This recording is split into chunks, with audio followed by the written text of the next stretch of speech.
किसी को नहीं मालूम अभी तक कि उस एफआईआर में क्या है, कौन सी धाराएं, कौन सी नहीं है।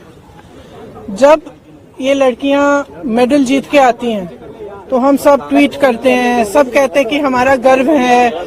सारे जितने भी नेता हैं हम इंक्लूडेड इसमें, हम सब कहते हैं कि ये सबसे बड़ी बात है, देश के लिए अच्छा है, ये है, इन्होंने देश का गर्व सम्मान रखा है। और आज जब सड़क पे बैठी हुई हैं, जब कह रही है कि हमारी बात सुन लीजिए, हमारे साथ गलत हुआ है, तो कोई सुनने को तैयार नहीं। पहलवानों से मिली प्रियंका गांधी ने खोल दी मोदी सरकार की पोल। पहलवानों के सामने मोदी सरकार के ढोंग की पोल खोलते प्रियंका गांधी का बड़ा धमाका। कहा, पहलवान अगर मेडल लाते हैं तो उनके लिए तालियां बजवाते ट्वीट करते मोदी। क्या अब पहलवानों की ये समस्याएं नहीं दिखती? आखिर ढोंग करने की अगर फुर्सत मिली ही, ढोंग करने से फुर्सत मिल गई हो तो जरा इन पहलवानों को सुन लीजिए।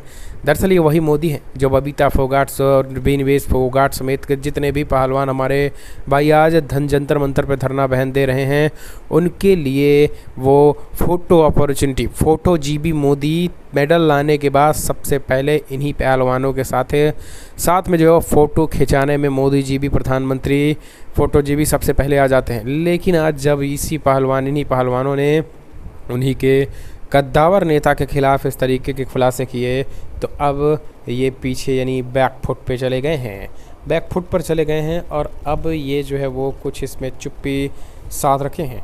इसको लेकर प्रियंका गांधी ने बड़ा हमला बोला है। उन्होंने कहा है कि ट्विटर खेलने वाले आज धरातल पर क्यों नहीं दिख रहे हैं, आज पहलवानों के समर्थन में क्यों नहीं उतर रहे हैं, पहलवानों के लिए आखिर वो बातचीत क्यों नहीं कर रहे हैं।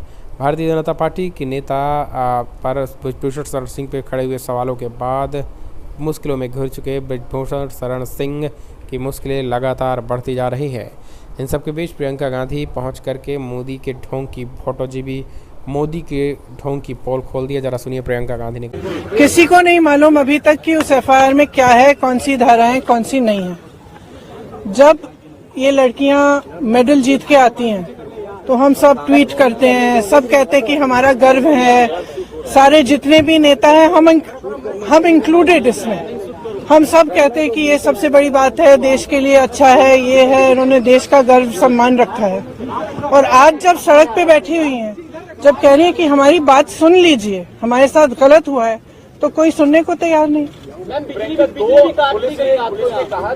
मैंने आपसे, आप बार बार यही कह रहे हैं, मैंने आपसे कहा ना, अगर एफआईआर दर्ज हुए हैं तो कम से कम इनको दिखाना चाहिए कि क्या है, कॉपी देनी चाहिए। मैं आपको पुलिस का स्टैंड बता रहा हूँ। पुलिस का ये कहना है कि 2 एफआईआर उन्होंने इंडिविजुअली दर्ज किए हैं। एक पॉस्को एक्ट, क्योंकि एक माइनर लड़की है, उसकी शिकायत पर पॉस्को एक्ट की धाराओं में दूसरी जो है छेड़खानी के आरोप में, जो कि सीनियर महिला पहलवानों ने की है। और अब इन्वेस्टिगेशन को लेकर जो होना चाहिए उसको लेकर आपका कहना है। दूसरा ये अरेस्टिंग की जो बात, देखिए सीधी सी बात है, इतने जो सीरियस एलिगेशंस हैं इस शख्स के बारे में, तो पहले रिजाइन तो करें, उनको पद से तो हटाएं। जब तक पद पे हैं तब तक प्रेशर डालते रहेंगे, तब तक करियर बर्बाद करते रहेंगे लोग। इन्वेस्टिगेशन चल रहा है, इसका मतलब क्या है?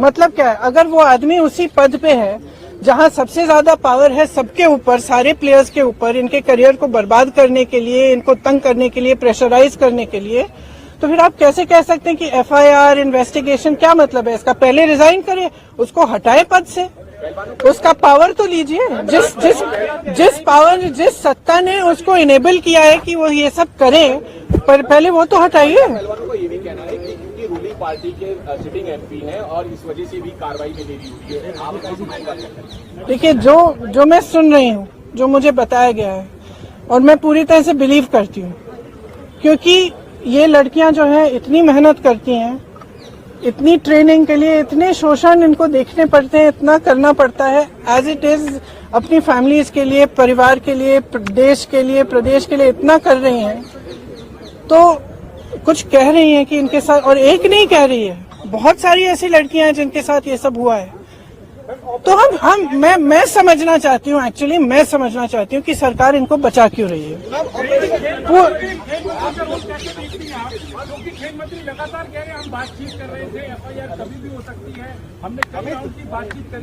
खेल मंत्री और खेल मंत्रालय के रोल को कैसे देखते हैं? आप उन्हें पहले करना और दूसरा खेल मंत्री के लिए क्या कहेंगे जो इन खिलाड़ियों से अपने घर पर तो मिलते लेकिन एक हफ्ते से ये लोग घर पर बैठे हैं, प्रधानमंत्री को लेकर के आपकी क्या उम्मीदें हैं और उस पर आप क्या कहेंगे? प्रधानमंत्री से मेरी कोई उम्मीद नहीं है, मैंने सामने कैमरे की क्योंकि अगर प्रधानमंत्री जी को इतनी भी परवाह होती तो कम से कम बात तो करते, बुला तो लेते। फिर से जब आपने मेडल लेके आए तो आपने बुलाया ना, घर चाय पिलाई, तो बुलाइए, बात करिए। बच्चियां हैं, बच्चियां, हम सबकी बच्चियां हैं।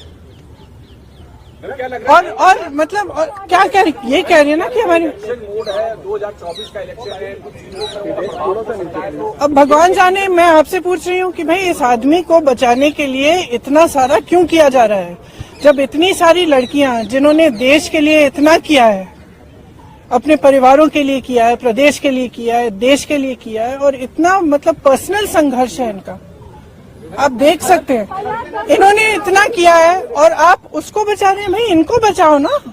हमारे देश के बारे में ये क्या कहता है अगर हम अपने बच्चियों को नहीं बचा सकते?